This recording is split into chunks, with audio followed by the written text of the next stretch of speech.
किसी गांव में एक किसान और उसकी पत्नी रहते थे। उनका एक छोटा सा बच्चा था जिसे वे बहुत प्यार करते थे। एक दिन किसान ने सोचा कि बच्चे के खेलने के लिए एक पालतू जानवर होना चाहिए। वह जंगल से एक छोटा सा नेवला ले आया। नेवला बहुत प्यारा था और जल्द ही वह उस परिवार का हिस्सा बन गया। किसान की पत्नी नेवले को अपने बेटे जैसा ही मानती थी, लेकिन फिर भी उसे डर लगता था कि कहीं यह जानवर उसके बच्चे को नुकसान न पहुंचा दे। एक दिन किसान की पत्नी को पानी भरने के लिए कुएं पर जाना था। बच्चा पालने में सो रहा था। जाने से पहले उसने अपने पति से कहा, मैं पानी लेने जा रही हूँ, तुम घर पर ही रहना और बच्चे का ख्याल रखना। मुझे इस नेवले पर पूरा भरोसा नहीं है। लेकिन कुछ देर बाद किसान को भी किसी जरूरी काम से बाहर जाना पड़ा। उसने सोचा, नेवला तो बहुत वफादार है, ये मेरे बेटे की रखवाली करेगा।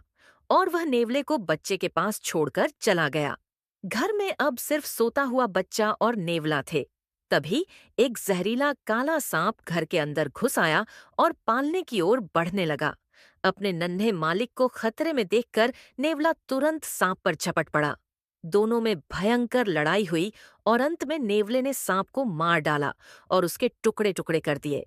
जल्दबाजी का फैसला थोड़ी देर बाद किसान की पत्नी पानी लेकर लौटी। नेवला अपनी मालकिन को देखकर खुशी से दौड़कर दरवाजे पर आया। किसान की पत्नी ने देखा कि नेवले का मुंह और पंजे खून से सने हुए हैं। उसे लगा कि नेवले ने उसके बेटे को मार डाला है और यह उसी का खून है। गुस्से और धूख में पागल होकर उसने पानी से भरा भारी घड़ा नेवले के ऊपर दे मारा। बेचारा नेवला वहीं मर गया। किसान की पत्नी दौड़कर अंदर गई। उसने देखा कि उसका बेटा पालने में चैन से सो रहा है और पास ही फर्श पर एक काला सांप मरा पड़ा है। अब उसे पूरी बात समझ में आ गई। नेवले ने तो उसके बेटे की जान बचाई थी।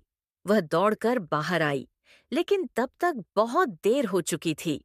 उसका वफादार नेवला मर चुका था।